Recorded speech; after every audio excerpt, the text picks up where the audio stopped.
Nobody warned you it would feel like this. Not the spiritual teachers, not the self-help books, not the Instagram posts about empaths being gifted souls. Nobody told you that the path to awakening would first require you to feel like you were losing your mind, that before anything resembling peace, you'd endure a psychological dismantling so complete that you'd question whether you were healing or unraveling. Carl Jung documented something in his most sensitive patients that the psychiatric community refused to accept. He found that empaths don't just gradually become more aware.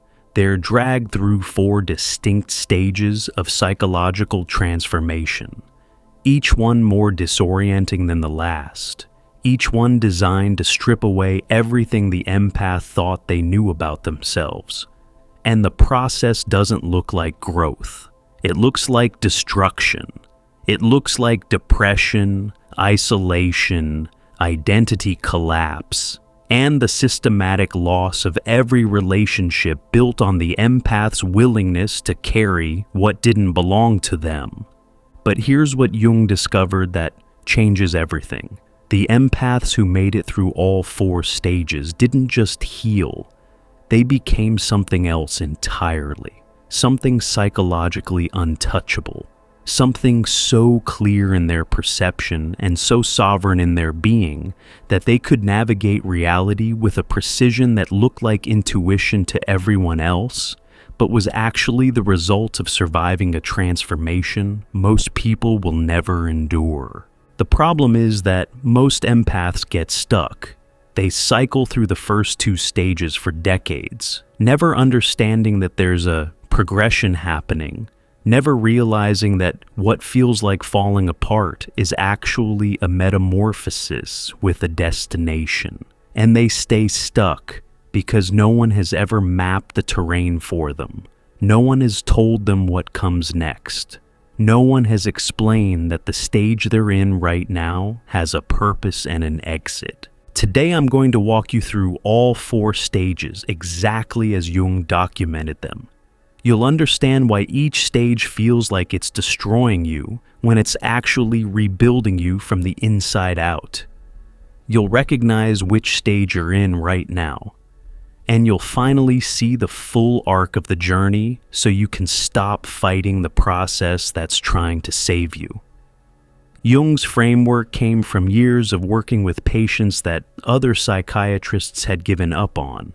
These were people whose sensitivity was so extreme that they couldn't hold jobs, maintain relationships, or spend time in public without becoming overwhelmed. The standard approach was medication or institutionalization, numb them or contain them. But Jung refused to accept that these people were simply defective. He started watching instead of treating. He stopped trying to fix the sensitivity and started studying it. And what he found was a pattern so consistent across patients that he couldn't dismiss it as coincidence. Every empath who eventually reached genuine wholeness had moved through the same 4 stages, in the same order, with the same crises marking each transition. It wasn't random suffering. It was a sequence. The first stage Jung identified was unconscious absorption, and every empath alive started here. This is not something you chose. It's not a spiritual gift you were born with. It's a survival adaptation that your nervous system developed when you were too young to have any say in the matter. Think about the child who grew up in a household where emotional weather could change without warning. The daughter who had to read her mother's posture the moment she walked in the door, because the difference between a good night and a terrifying one lived in the angle of her mother's shoulders.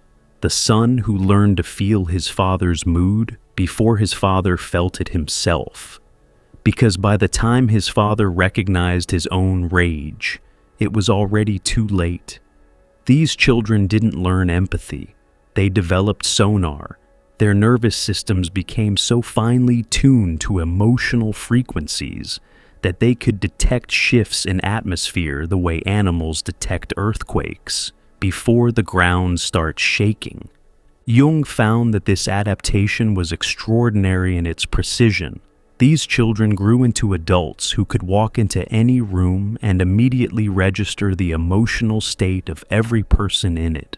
They could sense tension between strangers, could feel when someone was lying even when the lie was flawless, could detect sadness in someone performing happiness so convincingly that everyone else was fooled.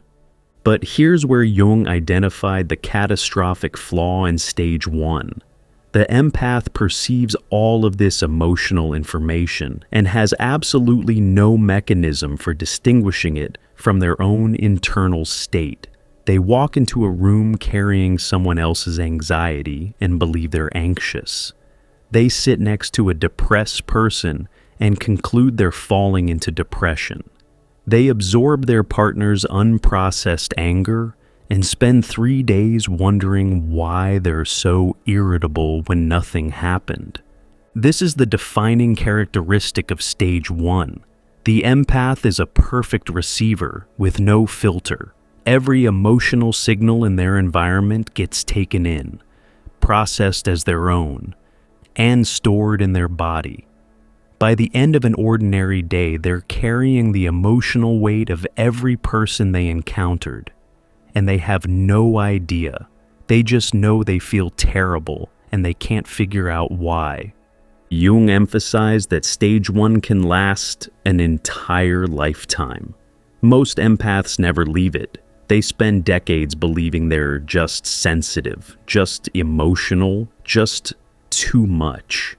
They build their entire identity around this experience of constant emotional flooding, without ever realizing that the majority of what they're feeling doesn't belong to them.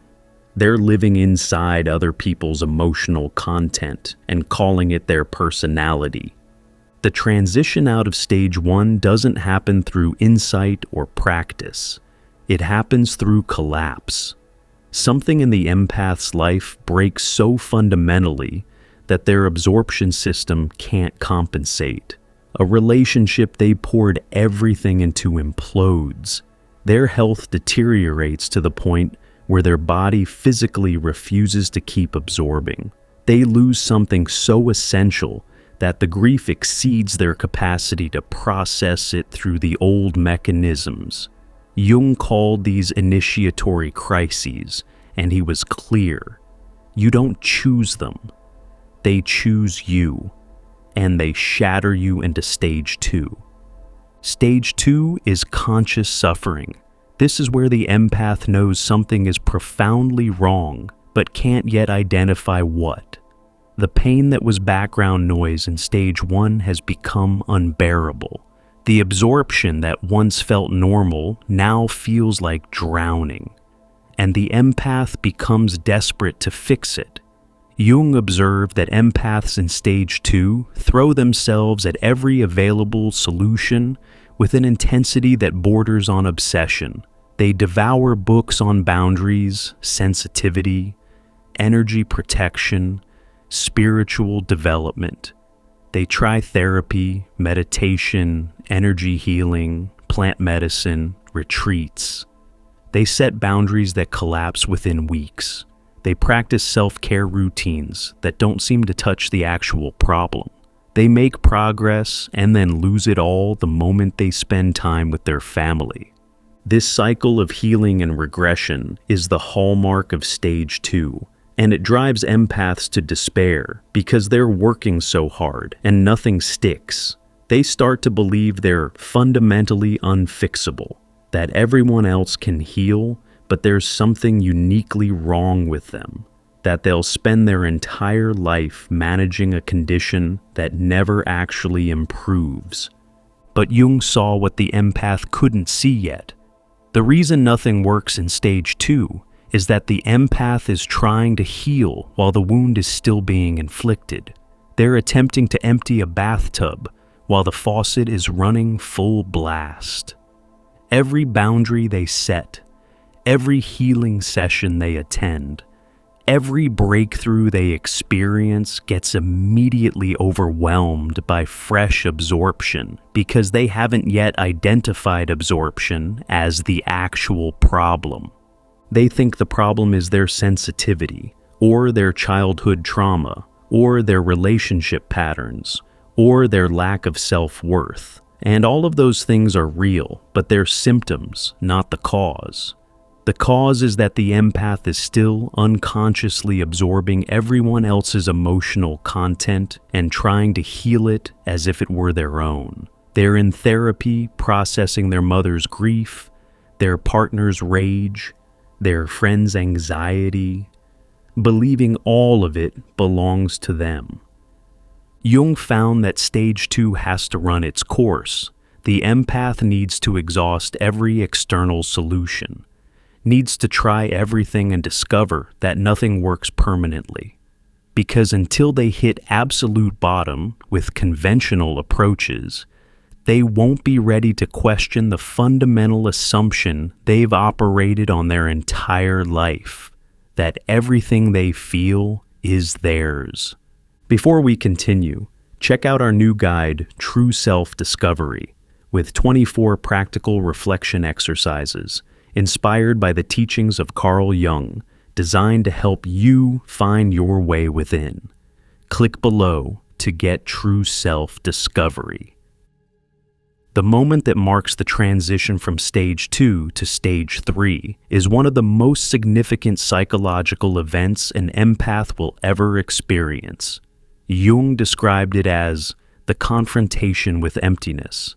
It happens when the empath finally sees, not intellectually understands, but viscerally sees, that they have been living other people's emotional lives for as long as they can remember, that they don't actually know what they feel, that underneath decades of absorption, they have no idea who they are. This recognition doesn't feel like breakthrough, it feels like free fall, because the empath has built their entire identity on being the sensitive one, the feeling one, the one who understands everyone's pain. And now they're realizing that most of that sensitivity was absorption. Most of those feelings weren't theirs. Most of that understanding was survival pattern recognition, not identity. Strip away everything they've absorbed and what's left. They don't know. And that not knowing is terrifying. Stage 3 is conscious separation, and it is the loneliest stage of the entire journey. This is where the empath begins the painstaking work of learning to distinguish their emotional content from everyone else's. Jung called it conscious differentiation. And the practice itself is deceptively simple. Every time the empath feels something, they pause. They ask one question: is this mine? Does this emotion connect to something actually happening in my life right now? Or did it appear when I walked into this room, talked to this person, read this message? At first, the answers are devastating. The empath discovers that almost nothing they've been feeling is actually theirs. Layer after layer of accumulated emotional content reveals itself as someone else's. Their mother's chronic anxiety, their partner's suppressed depression, their coworkers' resentment, their friends' unprocessed grief. They've been carrying all of it, processing all of it, suffering under all of it, and none of it ever belonged to them. Jung called this the great unburdening, but unburdening is a gentle word for what actually happens. What actually happens is the empath has to let go of the only way they've ever connected with people. Absorption was their love language. Feeling what others felt was how they bonded, how they showed care, how they made themselves necessary. Stopping absorption doesn't just change how they process emotions. It changes every relationship they have. And this is where empaths start losing people. Not because they're pushing anyone away, but because so many of their relationships were built on the empath's willingness to carry what the other person refused to carry themselves. The moment the empath stops absorbing, these relationships lose their foundation. The friend who always felt better after talking to them starts feeling worse because the empath is no longer taking their pain. The family member who relied on the empath as emotional regulator suddenly has to face their own feelings. The partner who never had to process their own content because the empath did it for them is suddenly confronted with everything they'd been outsourcing. These people don't understand what's happening. They just know the empath is different, colder, less available. Something's wrong with them. They need to go back to being who they were, and the pressure to revert is immense. Every relationship the empath has is pulling them backward. Everyone who benefited from their absorption is demanding its return. Jung documented that this is where most empaths who make it to stage 3 collapse back into stage 2. The isolation becomes unbearable. The guilt of letting others down overwhelms them. The fear that they're becoming someone hard and uncaring overrides their commitment to differentiation. They go back to absorbing, go back to carrying, go back to the familiar suffering, because at least familiar suffering comes with company.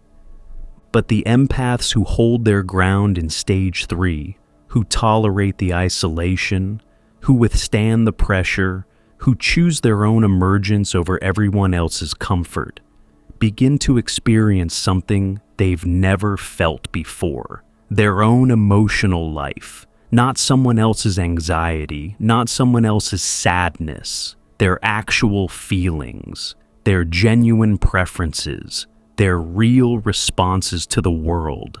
Jung described watching patients in late stage 3 discover themselves for the first time.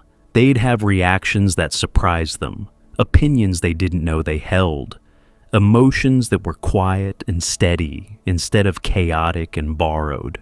One patient told Jung it was like hearing her own voice after a lifetime of only hearing echoes. Another said it felt like finding a room in his house he never knew existed, and everything in it was actually his. This discovery is disorienting. The empath has spent so long being a mirror that having a face of their own feels strange. They catch themselves in moments of genuine desire, or genuine anger, or genuine joy, and almost don't recognize the experience. These emotions are smaller than the absorbed ones, quieter, more precise, but they're real in a way that nothing the empath has felt before has ever been real. Stage 3 takes years. Jung was honest about this. Not because differentiation is intellectually complex, but because rewiring decades of automatic absorption requires thousands of repetitions. The empath has to practice discernment in every interaction, every environment, every relationship.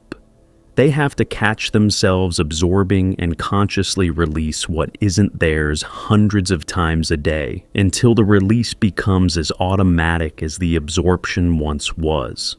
The transition to stage 4 happens not with a dramatic event, but with a quiet recognition. The empath realizes that differentiation has become natural. They no longer have to constantly monitor whether emotions belong to them. They know. The way you know the difference between a sound outside your window and a thought inside your head. The distinction becomes that obvious, that immediate, that effortless. Stage 4 is integrated empathy, and Jung described it as the empath finally becoming what their sensitivity always had the potential to create. In stage 4, the empath's perceptual abilities don't diminish. If anything, they become sharper. They can still read a room in seconds, still perceive what someone is feeling beneath their performance, still detect psychological patterns within minutes of meeting someone, still sense where situations are heading before evidence appears. But now these abilities function as information rather than invasion. The stage 4 empath perceives someone's rage the way you might notice it's raining outside. They register it. They understand it. They let it inform their decisions. But they don't get wet. They don't absorb the rage. Don't try to fix it. Don't take responsibility for it. They simply know it's there and act accordingly. Jung observed that this created a kind of power that was difficult for others to understand. The stage 4 empath could sit with someone in the worst moment of their life and be fully present without being destroyed by it. They could witness suffering without absorbing it, which meant they could actually help in ways they never could before. When you're absorbing someone's pain, you're not helping them. You're just joining them in it. When you can perceive their pain without taking it on, you can actually hold space for their process.